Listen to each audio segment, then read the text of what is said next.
आज आपको एक कहानी सुना रहे हैं। मेरे प्रिय दर्शकों, आप लोगों को पसंद आए तो हमारे सास बहू चैनल को लाइक कीजिए, सब्सक्राइब कीजिए और शेयर कीजिए।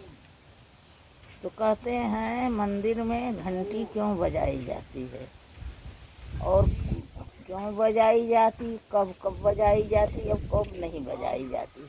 बेसमय घंटी बजाने से क्या हानि है और समय पर घंटी बजाने से क्या फ़ायदा है। आज यह प्रसंग हम प्रिय भक्तों आप लोगों को सुना रहे हैं। शंकर जी के मंदिर में घंटा बंधा है, घंटी बनी है। वहाँ के पुजारी आपके टाइम लिखे रहते हैं, 4 बजे से 5 बजे से 12 बजे के अंदर 11 बजे तक ही दर्शन होगा, घंटी बजेगी और 4 बजे से फिर खुल जाता है, 8 बजे 9 बजे 7 बजे रात तक रहती। इसके बाद भगवान का विश्राम का टाइम है। मंदिर में पर्दा पड़ गया है, भगवान सो गए हैं।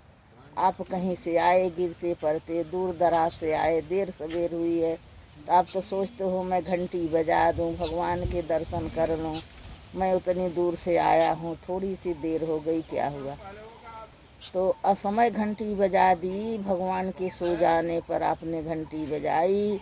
11 ब्राह्मण के भोजन उपवास रहने का दोष आपके सिर लगता है। 11 ब्राह्मण भूखे रह जाते हैं, भगवान सोए हैं और तुमने घंटी बजा दिया, ते है अभिश्राप है।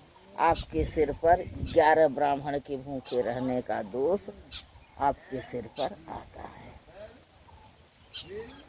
घंटी गरुड़ जी कोई खिलौना नहीं है, बच्चे के दे दो खेल लें, जब चाहो जब बजा दो। गरुड़ जी का समय होता है जब भगवान की पूजा करते, आरती करते, जब ही घंटी बजाते हो।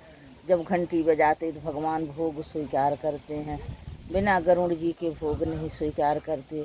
कहते आरती के समय घंटी बजती है, जो मंदिर में बजती है, घर में बजती है, सभी देवता जाग जाते हैं, वहाँ उपस्थित हो जाते हैं, उनका आशीर्वाद आपको मिलता है। सभी तीर्थ वहाँ पर उपस्थित हो जाती हैं। कोई कथा में होए न हो, घंटी बज गई, सिंहनाद हो गया, सभी देवताओं का आवाहन माना जाता है। सभी देवता, सभी तीर्थ वहाँ पर आके उपस्थित हो जाती हैं, उन सब का आशीर्वाद आपको मिलता है। और वही काम जब आप समय करते हो तो उनका अभिश्राप आपको लगता है। तो यह भाई समझ लें, बूझ लें, उसमें कोई बड़कई नहीं है, कोई वो नहीं है कि हम जब चाहें जब बजा दें। जब भगवान का समय हो तभी समय पर भोग लगाइए, घंटी बजाइए, पूजा करिए।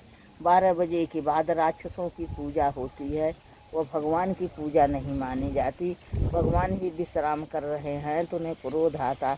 आपको असमय निद्रा में कोई जगा दे, आप भी तिलमिला के उठोगे, सरापोगे कि कहाँ से आ गया या पहुँचा, विश्राम में भी खलर डाल दिया।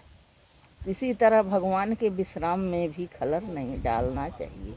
समय पर ही घंटी बजाइए। शंकर जी के मंदिर में खूब नाचिए, घंटी बजाइए, भजन करिए, कीर्तन करिए, शिवलोक पढ़िए, सब श्लोक पढ़िए, मानुष तन पाए हो तो अपने जीवन का कुछ उद्धार का कुछ विचार कीजिए कि तुम शिव के हो गए, भक्ति हो गए, तब मुक्त हो गए, फिर जन्म नहीं पाओगे। कहते हैं 86,000 योनियाँ भटकते भटकते फिर मानुष के तन पाते हो। 1,84 में भटक भटक के और मानुष तन पाए हो। मानुष तन पाए हो तो भगवान की भक्ति करो, अपना जीवन सुधारो। और मानुष हो के मानुष तन पा के भी जब जीवन नहीं सुधारे तब कभी नहीं सुधरोगे। जन्म मरण के बंधन में बेर बेर फंसे रहोगे। यह मोह माया के बंधन में छूट नहीं पाओगे। आना जाना धरती पर लगा रहा है, आए गए और नाना कष्ट उठाए।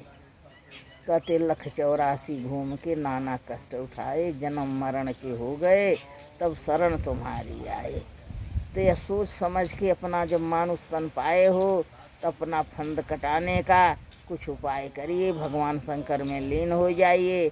मृत्यु दाता के वही मालिक हैं, उनके शरण में चले गए, मृत्यु बंधन से मुक्त हो गए। तो मैं यही आप लोगों को बताना चाह रहे थे।